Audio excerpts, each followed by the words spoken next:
লোভে পাপ এবং পাপে মৃত্যু, এই কথাটা কিন্তু আজকে আরও একবার প্রমাণিত হলো। আজকে একটা সময় মনে হচ্ছিল যখন ধনঞ্জয় ডিসিলভা এবং সোনাল দিনুশা ব্যাট করছিল, তখন কিন্তু মনে হচ্ছিল যে শ্রীলঙ্কা হয়তো আজকে ম্যাচটা বাঁচিয়ে দেবে, অর্থাৎ ম্যাচটা হয়তো ড্র করে দেবে। কিন্তু রবীন্দ্র জাদেজার বলে ধনঞ্জয় আউট হওয়ার পর কিন্তু ব্যাট করতে নামে ডিকওয়ালে কিন্তু 33 বছর বয়সী নির্ভরযোগ্য ব্যাটসম্যান শ্রীলঙ্কার টিমের। তো শ্রীলঙ্কার টিমের এই ব্যাটসম্যানকে কিন্তু আউট আজকে করতেই হতো, কারণ সেই ছিল মানে ডিকওয়ালেই ছিল শ্রীলঙ্কা টিমের শেষ ভরসা নির্ভরযোগ্য ব্যাটসম্যান।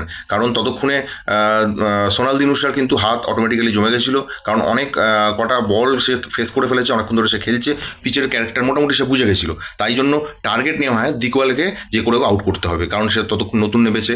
তো সেই জন্য যশস্বী জয়সওয়াল কিন্তু বারবার ডিকওয়ালকে স্লেজিং করছিল, কথার মাধ্যমে বিভিন্নভাবে তাকে স্লেজিং করা হচ্ছিল, এবং বুদ্ধিমত্তার পরিচয় দিয়ে জয়সওয়াল কিন্তু ডিকওয়ালকে আইপিএলে খেলার টোপ দিয়ে দেয়। আইপিএলে খেলার টোপ কিন্তু সাংঘাতিক, মানে আইপিএলে যেসব প্লেয়াররা খেলে তাদের কাছে কিন্তু মানে প্রচুর পয়সার ব্যাপার আছে, যেহেতু এখানে আইপিএলে খেলার লোক কিন্তু সকলে সামলাতে পারে না।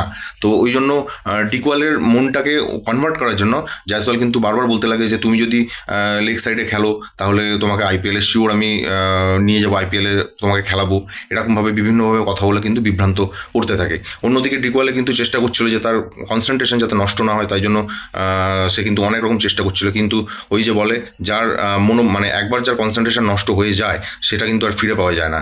এরপর পরের ওভারেই প্রসিদ্ধ কৃষ্ণা এসে কিন্তু ডিকওয়ালের উইকেটটা তুলে নেয়, এবং ডিকওয়ালের উইকেটটা পড়ে যাওয়ার পর কিন্তু মোটামুটি নিশ্চিত হয়ে যায় যে ইন্ডিয়া ম্যাচটা মানে জিতে যাবে।